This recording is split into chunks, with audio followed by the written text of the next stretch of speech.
ಚಿತ್ರದುರ್ಗದ ತಾಲೂಕು ಕಚೇರಿಯ ಮುಂಭಾಗದಲ್ಲಿರುವ ಸ್ಪಂದನ ಕೇಂದ್ರದಲ್ಲಿ ಜನಸಾಮಾನ್ಯರು ಆದಾಯ ಮತ್ತು ಜಾತಿ ಪತ್ರ ಹಾಗೂ ಇನ್ನಿತರ ಸರ್ಕಾರಿ ಯೋಜನೆಗಳ ಮಾಹಿತಿ ಪಡೆಯಲು, ಸರ್ಟಿಫಿಕೇಟ್ಗಳನ್ನು ಪಡೆಯಲು ಬೆಳಗ್ಗೆಯಿಂದ ಸಂಜೆಯವರೆಗೂ ಕ್ಯೂ ನಿಂತು ಕಿಟಕಿಯನ್ನು ಮುಟ್ಟುವುದೇ ಕಷ್ಟಕರವಾಗಿರುತ್ತದೆ.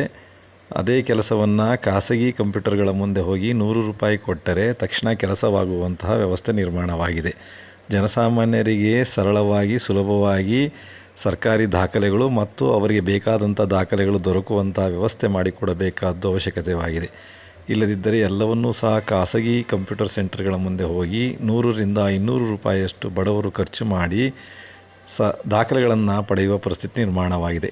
ಇದರ ಬಗ್ಗೆ ಅಧಿಕಾರಿಗಳು ಸ್ವಲ್ಪ ಯೋಚನೆ ಮಾಡಿ ಜನಸಾಮಾನ್ಯರಿಗೆ ಅನುಕೂಲವಾಗುವಷ್ಟು ಮಟ್ಟಿಗಾದರೂ ಕಂಪ್ಯೂಟರ್ಗಳನ್ನು ಮತ್ತು ಸೇವಾ ಕೇಂದ್ರಗಳನ್ನು ತೆರೆದು ಕ್ಯೂ ಸಂಖ್ಯೆಯನ್ನು ಕಡಿಮೆ ಮಾಡಿ ಜನರಿಗೆ 1-2 ಗಂಟೆಗಳಲ್ಲಾದರೂ ತಮ್ಮ ಕೆಲಸಗಳನ್ನು ಮುಗಿಸಿಕೊಂಡು ಹೋಗುವಂಥ ವ್ಯವಸ್ಥೆ ಮಾಡಲಿ ಎಂದು ವಿನಂತಿಸಿಕೊಳ್ಳುತ್ತಿದ್ದೇನೆ.